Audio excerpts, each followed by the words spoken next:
entonces, y el jefe de redacción nos envía al Nuevo Circo, donde habían quedado un grupo de venezolanos que no podían viajar hacia Guarena y Guatire porque en horas de la mañana habían comenzado las reacciones del pueblo de Guarena y Guatire en contra de unas medidas económicas aplicadas por el gobierno de Carlos Andrés Pérez que tenían que ver con el aumento de una serie de rublos alimenticios y entre otros el aumento del combustible.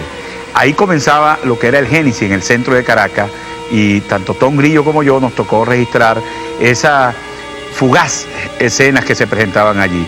Las primeras quemas de los autobuses, el pueblo reaccionaba y protestaba, como aquello que decía Cabruja, reclamando un derecho, la participación en las acciones del gobierno. El gobierno tomaba medidas, el pueblo respondía. Después de la coronación de Pérez, meses anteriores, ese mismo pueblo que había votado por Pérez, en cierto modo, estaba allí reclamando su derecho. Esa noche los primeros heridos que llegaban a la PTJ, donde quiero recalcar que muchas de las cosas recuperadas esa noche se quedaron en manos de los comisarios, jefes de la PTJ de aquel entonces. Y allí esa noche los primeros heridos que llegaban eran de vidrieras, de eso. El otro día en la mañana, como a Pérez lo agarró de sorpresa la situación del Caracazo, empezaron a llegar miembros del ejército venezolano. Toda la noche aterrizaban en lo que es La Carlota. Allí el otro día colocaron en la calle al momento, cerca del mediodía, cuando suspenden las garantías del 28 de febrero, comienza la gran masacre. Yo creo que ya en la noche habían matado a algunos venezolanos. Empiezan a asesinar el pueblo que protestaba, que cantaba el himno nacional, y esas imágenes que tal vez veamos hoy, que recogen al motorizado cabalgando con la muerte en el barrio 19 de Abril de Petare, donde yo vi con estos ojos matar más de 19 venezolanos por los gatillos alegres de la policía metropolitana de aquel entonces. El ejército salía a la calle, la garantía suspendida, todas en lo absoluto, no había libertad de expresión, no existía nada. El gobierno estaba siendo sacudido de manera violenta por la reacción de un pueblo que reclamaba algunos derechos. Luego nos tocó recorrer distintos barrios, visitar familias, vivir el dolor. Un niño de 14 años asesinado de un disparo de FAL desde Fuerte Tiuna. Otro joven que me decía a su madre, ¿qué pasaría si nuevamente sucede esto y yo tengo un arma? Le habían matado a su hijo en un toque de queda, que estaba sentado en un frontón de su casa y la faz de la cara le había quedado en la puerta. Otra señora que esperó muchos días para sacar de Nueva Catacagua a su hija que había sido asesinada por un disidente. Mucha gente que fueron asesinadas en aquel entonces, no eran 200 y tantos venezolanos, son y fueron muchísimos más los venezolanos asesinados. Todavía quedan algunos que no han sido identificados en lo que posteriormente se llamó la peste. Un gran responsable, Carlos Andrés Pérez. Otro responsable, Ítalo del Valle Alegre. Los responsables de esa masacre que vivió Venezuela en esos días.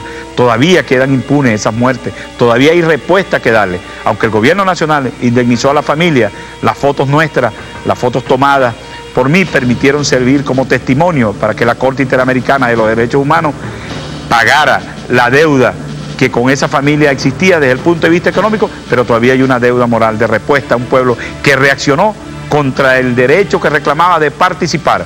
Hoy con la democracia participativa se requiere mayor justicia, sobre todo para esos cadáveres que están allí en la peste y que todavía no han sido identificados, para darle con nombre y apellido la cristiana sepultura que bien se merece.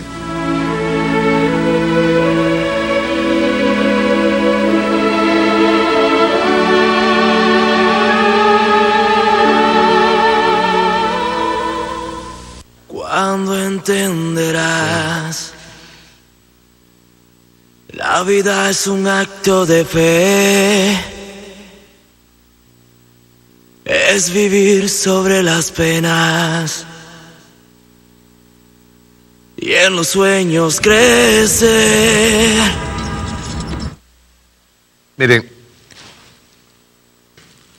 hay mucha gente que se pregunta, Roland Dennis creo lo dice en la otra parte. La decisión de Carlos Andrés Pérez de meter el paquetazo, la decisión de Carlos Andrés Pérez, llevó no es nada más eso, sino que eran, ya ayer lo leía yo con lo del Centro Gomilla, ¿no? Venía deteriorándose muchísimo. Primero, estamos hablando de lo que fue la traición al pueblo desde el mismísimo 23 de enero del 58, ¿no? Cuando se traiciona al pueblo en el pacto de Punto Fijo. Pero se fue haciendo cada vez más putrefacto todos los gobiernos de la Cuarta República venían robando sin cesar. Hasta que un día en que llega Carlos Andrés Pérez, que llega de paso con toda la expectativa del mundo porque la gente creía que se iba a repetir la Venezuela Saudita del año 73. Y resulta que ya venía en Barrena desde el Viernes Negro de Luis Herrera, pues ya venía en caída. Cuando se habla de qué pudo haber pasado el 27 y 28 de febrero, si había alguien dirigiendo en ese momento al pueblo, no había nadie. O sea, el pueblo se encontró de repente con un paquete de medidas económicas que te dejó con el 20% del salario, o sea, de lo que tú percibías, solamente con el 20%. O sea, la caída del poder adquisitivo fue brutal. Cuando estamos hablando del alza de la gasolina, del alza del precio de la gasolina, del alza de los alimentos, casi se fue a un 100% casi no, pasó al 100% la inflación de un día para otro. Había incluso indolencia por parte de los empresarios sin importarles nada. O sea, ellos pensaban que este pueblo no tenía la capacidad de reventar como reventó el 27 y 28 de febrero del 89, hace 21 años.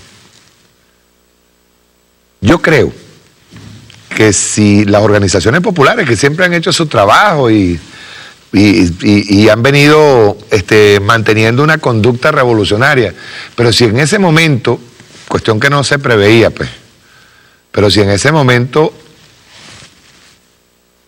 hubiese liderazgo por parte de la izquierda, ese fue un momento ideal para hacer una revolución, pero radical.